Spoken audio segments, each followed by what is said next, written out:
2015 2016 no Tech FM ono ana ni etie no de wo sikasa e pa ma yetu aban pa ene de on kasa biem eden na esi ye ne no betwehwe enkomo live on Inshra 104.5 Jeff betimi apeki we no na fe ye de eno eko interesting Openyi Kusi Boafo Reverend, good morning. Fine morning. Bibi aboko. Nyame adom, wani bi ani. Madam, I know aben kakra na etimi ato nkai. Okay. Mama nsansa ti we ni so emma. Good. So who ye? Nyame adom e. De Nyankopon ase. Na why abrantie pa o? Sa o. Ai. Anso manyino. Ai, but why abrantie? Ai da mas. Nyame na. Ti unkache.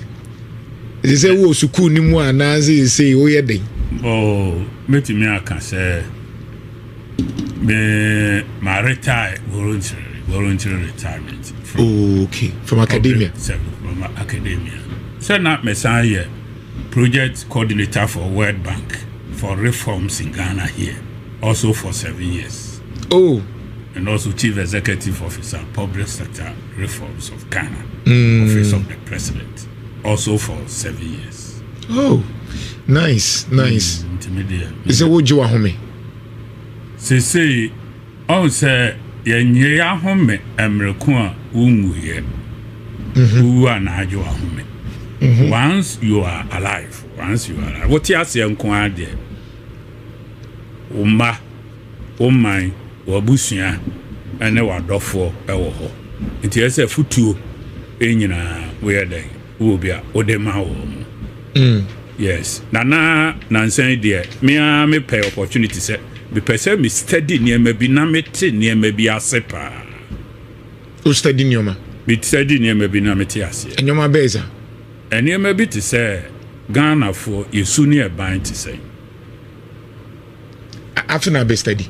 That be said me person me hu but me person me te ase. So bu ho oko na hu say o ye on fam yin ma papa. But obey to say sabi akọrinsan for near adwamamọ for akopi asọre dem. Utranye ye kro be cartons. Unje den hu no. Dabi ye sofo. En me nyame adom abusia ho ye enso se be wo se ni kuru kwase akra no. Eni be say 5 hours. Maybe you free banner or they buttons no. Or they banner or they buttons no be ka say Yesu ba on the kind Pope Bible man. Interesting. Nti ne mari bi wo ha. But usi form na do ho fra wo mo a. Na akotena ba bi no mu di nkoma a. Udi ye din ba bi wo kra me kotena ho a omunum se me kusi bu afo na mete ho. Now observe. Na me observe. Na me tie bi. Me tie pa obeti ase. Ne se be age 9-10 months here. What bagana fumu 80 atin yo maybe ase yi. More than that. Be I 8 by 10 but me so me dey na me travel most of the time to my farms. Sanya no nko na me san ye kuadwuma enso ka ho. Okay. Nti ya na bo ha me kokua me kwafu mu a metimi asisi nkuru so a na o madidi nkoma ansa na madu ti se mituka e bi a 3 hours kura na me nuru asante achuma subu because ese me girigine kwa so na ne nkrofo di nkomo na me hwe nsuo galamse ya obobo din me ya metimi ko gina ho hwe bi busa etie mu nsem ene ho ne ma ne nyina problems a wo mu face many ahemfo bisira Asia din komo edifa what is actually going on there. Interesting. Two person who pay also for me busa why MPP lost the election and what do we expect? What NDC promised Ghanaians and what do we expect from them and how are they delivering? Nyama no mo kan within the time framework omo make these promises. Would they be able to deliver properly for Ghanaians? Right. Within the template. Yeah, Beba Hobart. Let me talk to you from timer. Yete unkas Mr. Kusi Boafo. Yes. Engo fodo do na ese okasa emomunya gidie se yesesa John Mahama ne de Nana Akufo-Addo ba. Yes. Ensesa beba. If we say no be etie wo ne analysis na it appears say na owo adwina yebetimi di aboa amagana konanim nti yesa bo wudin se besomo man no kra de with that mindset no de anka Ghana betimi aye under baby e de wahye especially public reform because in himself na public nyoma ye basa sikadie basa management leadership problem. And so people say they are disappointed in you because you did not deliver. What it be? Me da o mase na me so me gidi se obi a ohun de me ye bia no obete mase se me so me de if he said me so me deliver a lot more of what you are seeing in terms of technology, any ideas, a lot more emanated from my office. Maybe if you hope digitalization.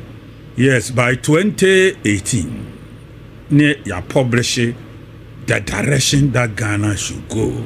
Digitalization, a pillar 6. Also, digitalization in 2018. What in an you neighbor. But near a year documents, ego, my call Rwanda called steady systems. Ediaba.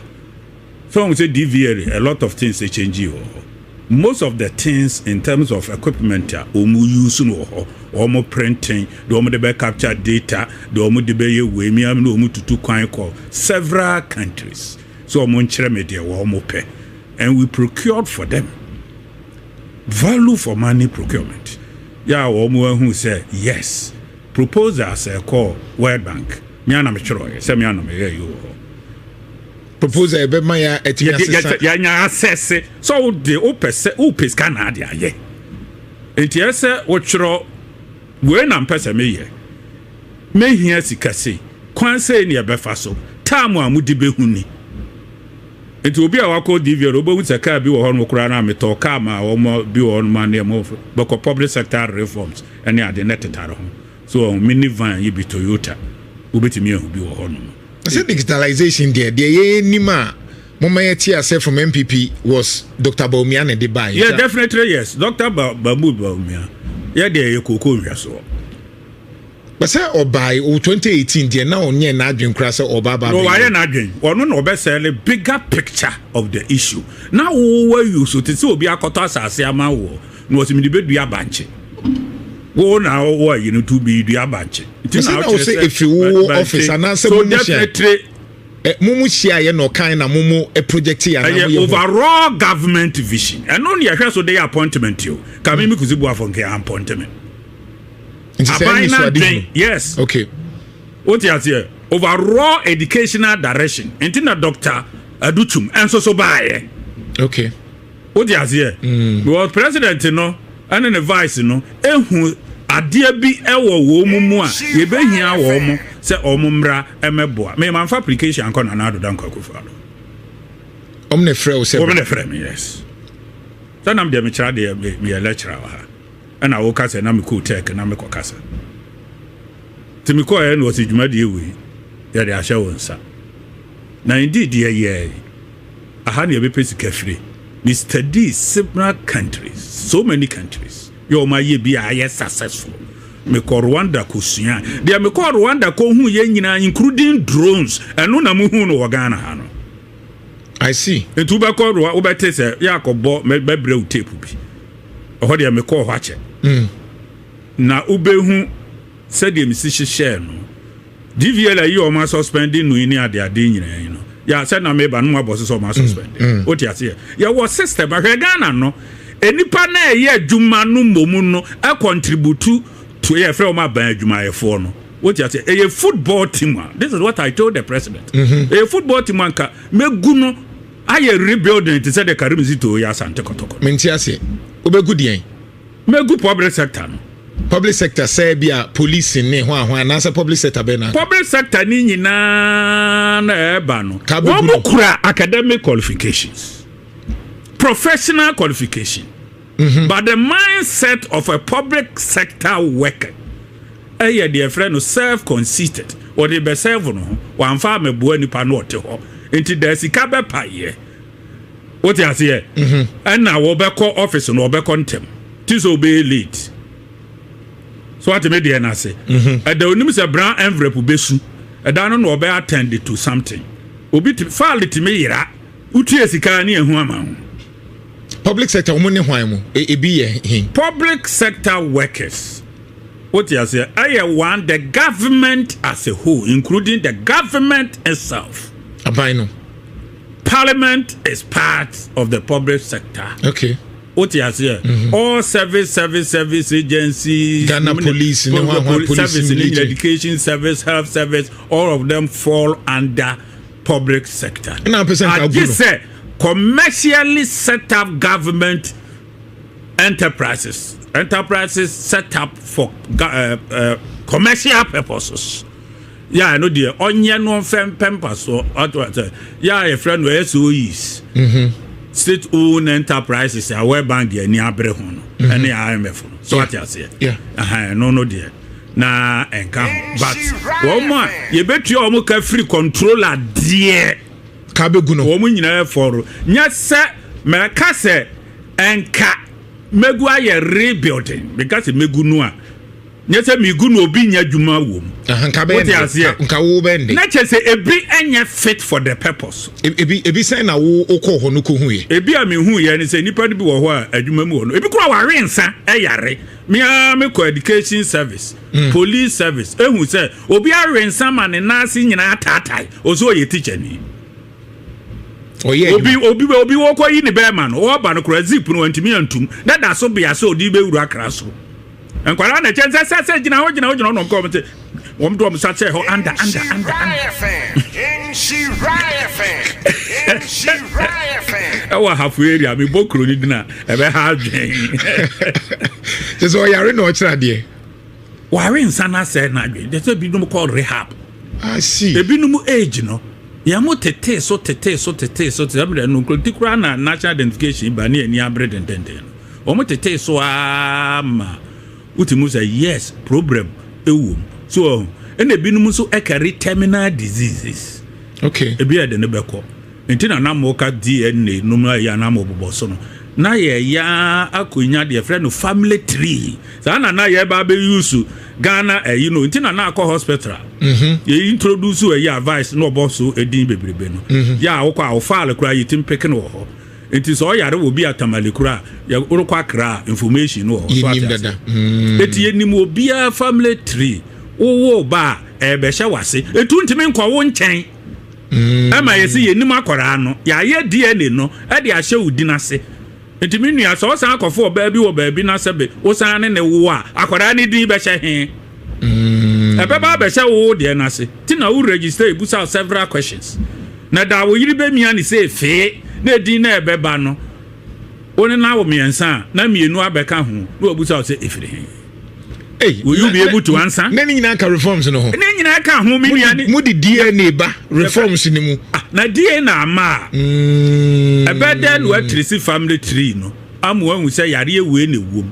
Enti se nipa no kwa yare se oso ya ba adwuma da bi okọ hospital esa mokọ na mokọhwe sa de no na mohwe ni history na yi no ebi kura na ye terminal disease na se ni nyina be kọ computer no so ebekọ so enti se ebo na janto na ko o ma bia be ye pie ni nyina be ye pie ba kokora ni ho se oba na ane no wo ye ne nkasa kora anya ne papa no enti wo te bia kuma se wawo akra ye body na ebe pie o ma ba ko akra na be boa o. What's a beboa? Sanke beboa na. Definitely yes. No ba no so a when you abre out na dwanto ache ho no. Kai hunu sa wona nso so na nyinsen ye. Eti say DNA no so be show. Because de bia ya mo ba ha ma me fi ni ohima mo ta de bia wo be say be ma na say anya ne ba e no hwe no. E no hwe no. Please say ye DNA now. Between 5 to 7% of marriages will collapse in Ghana. Menti ase. DNA ye gitum say anya compulsory ansa no aye Ghanaian.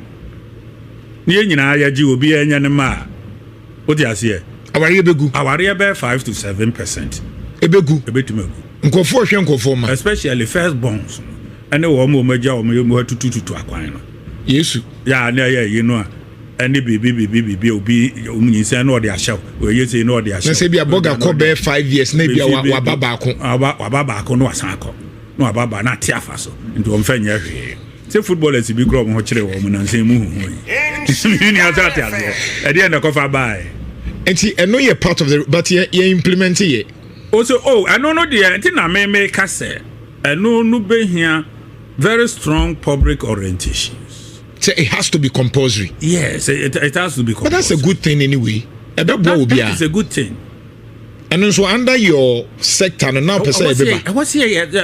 na eniema bebre ti DVL uko equipment no etu uko na yo BBN ntema passport office uko na yo BBN ntema o de aje ube hu se ye ja eniema ho meba no machines no ane ye beye no o de aje si hia ye beye chip embedded no enkrofo bi to be frank machine wo monkofa ma no monkoye no ngwane ade ade nti bi twa contract no straight away see you based on that attorney general's advice. Okay, you try mu say media me ma monfa machine we mbrega but you are talking about DVL. we put the money there $2 million.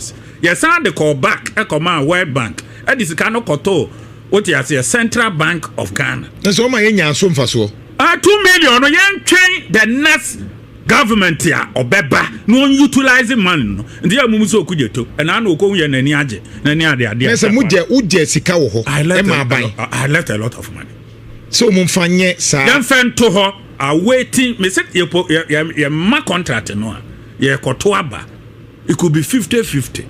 I'm a true Ghanaian, a true patriot. Anka ubetimi edi amadi ebesiesi. Oh, definitely. And it didn't have better crama so now there about Buntrimu de Senka baby. Basi Debbie. Dabi. Maybe your auditor say a chartered accountant by profession. I see. And so on to minim Zania Menina. Anka betimi afa kwan bi aso adi but o se wuni. Oh, my principle need me because the metia ni say wunya sika wadi sika enti na wami anu awuntimi nkasa no me nya sika eba me de uba na ebisi to ba hu se manya uba na me de ba so but se wudi sika me na me saranda aban cars about 2 months before the election they atitini say se wudi sika and now you corrupt me nyu obi bibia na kam you corrupt asanka me na nya de atiti na kam na nkezi edi ka che no so the reform no eye hu yi reform say the ye hu die ye hu yi sai me na metu kwan a me den sesaba me ama ntu kwan me refund o musika ma o mutua ho interest number of days ya sika ne ba me ho no mo a bibi ntimi anko esan atua de ma ban receipts no ha sisi a we dan bonya tamu be me kura ni nyina wa ha o ti ase kwa gide be kanu sa de ma ban yeah definitely to go back me negotiate save aban no more than $3 to $4 million. Adie bie ni ho a World Bank kura approve.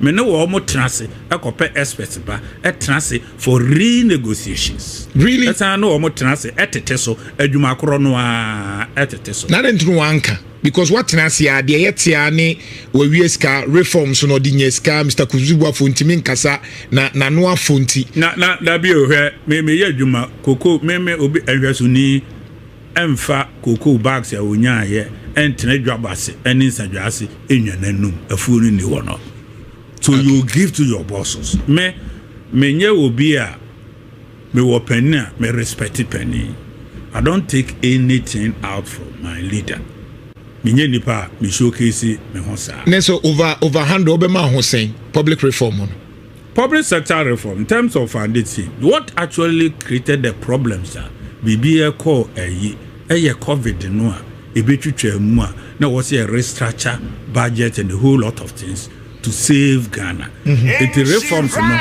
you suspended no be say activities ni bi wo a you delay no over a year awaiting the outcome of COVID and ho ne man ye sign e resume the period no anka wo say a day no it turned out to be about 2.5 years. Okay. Because of COVID related matters. All right. Me dey say me a teacher ni. Sometimes I don't mark myself. Okay. But me I can say me perform very well. Yeah, obi enim say me perform very very well. Me man catch up with it. On say we am I right in adi.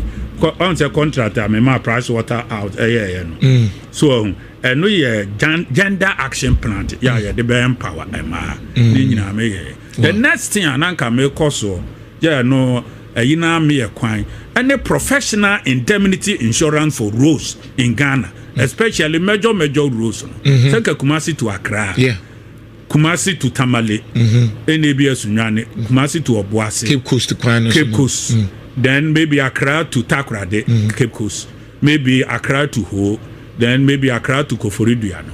Kawasi Masa road dunina professional insurance. Okay. Etina debia wote fofo so la na da to shim. Several years na road no e da so te Ghana budget. Nso ni enye. How much is your money in terms of road construction? Okay. How much do you have? How much in our located say your day by your coin? Yes, sir.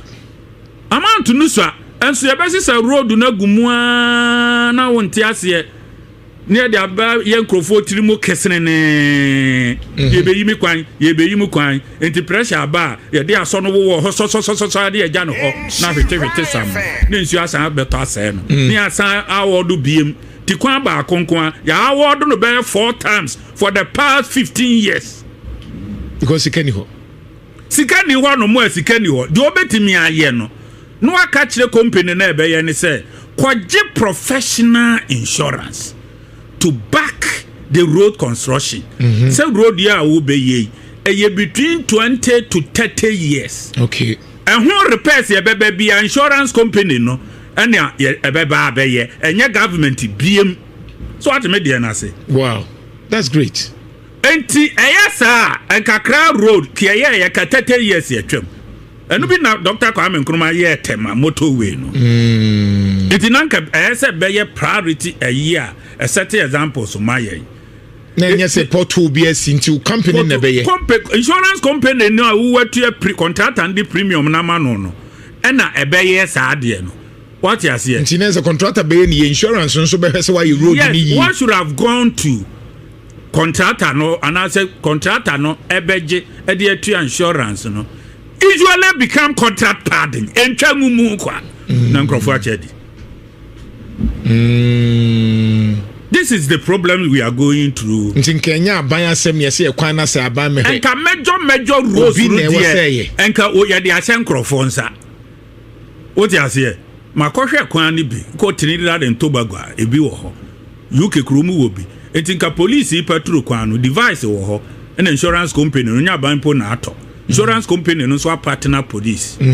Security agencies into omo patrol kwano na redi road no ma wo mo epeke ma wo mo computer say ahebe say tokro bi ada ha enti na yesi abruchiri e kwa da ho a ba bi pa ya na ye insurance company na system no wo ho enti mbo hu ani say ne obi emfa ha ye be ye maintenance enti wontimi hu pothole for more than a month enti aban wo da because so be say issue kabanya tenense free major roads for the past 20-25 years ni but man ntimi anye because of time definitely yes but I'm still pushing so was here yes ade no enti say da bia Kumasi Accra road ebeda ho Kumasi Sunani road Takrade Accra road ebeda ho fofo so la so to Tamale Boga so bede da ho ansa na nketenkete kasa amredi ankade aban de ya abai ka drip yi abai no ka concentrate wo rural areas ne ade